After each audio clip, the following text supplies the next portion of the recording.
And oftentimes the parent doesn't even know, although they figure it out pretty quickly because the child immediately starts having problems and night terrors and suicide thoughts and all these horrible things come in. We had a case of a woman from Rome who was part of a religious order, a well-known religious order. And they said, we don't know what happened to her, but suddenly she is possessed and we need to send her for help. So she winds up with our group in Omaha. We had her for over a year where she's getting daily prayer, daily deliverance, daily intercessory prayer, and praying over her. It took a year. And it was only when we found out, because part of the process is there's teams that lift her up every day and ask the Lord, should we be praying for here? What has to go? And it kept coming back to a father figure in her life. So we finally called her family and said, look, there's something we don't know here. Did something happen to her as a baby? And then the mother said there was a family member who did something evil to her, some kind of satanic blood ceremony, and did consecrate her to the devil. And I'm like, I wasn't the lead on the case. It was my superior. It's kind of like, why do you think hiding that from us is going to help your daughter? Like, why wouldn't you just come clean? It wasn't you. But they're so embarrassed and ashamed that they hid it.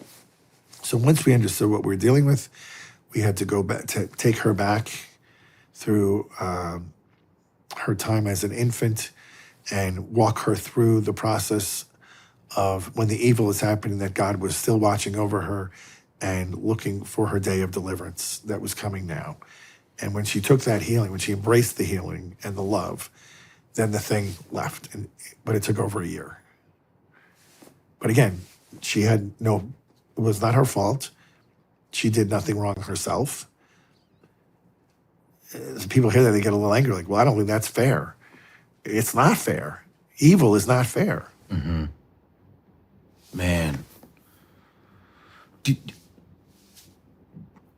When they proclaim their name, when the demon proclaims its name, does that ever mean anything to you? Oddly, the new right doesn't have it in it. They don't want us questioning the devil at all. But we can still use the old right. So on occasion, I just did a big exorcism up in Chicago of 2 years that's been going on in this case. 2 years? 2 years. Yeah, she was a prostitute whose boyfriend, probably her pimp, was a Satanist, and he kept getting her pregnant and then offering the babies to the devil through abortion. 7 of them. And 7 is kind of a funny number. 7 times. So, yeah. You just can't imagine the scenarios people get into. Oftentimes not their own fault. She was down on her luck. She got into this business she shouldn't have. She meets this guy thinking he's going to help her, and he's the worst thing that ever happened to her. So, back to the names of the demons, do they, other than Lucifer, are there any, are there other demons that maybe we should be aware of, or the general population? I would say no. Like, again, don't be too curious, because you're just poking your head in stuff that you don't need to know that for your own state of life. But a lot of them are Old Testament demons. Like, the Jews used to worship Moloch. Moloch shows up a lot when there's abortion, because the Jews were offering their babies to this thing. They would heat this statue. It's a man's body with like a goat head with horns, bull head with horns. It has its arms out like this.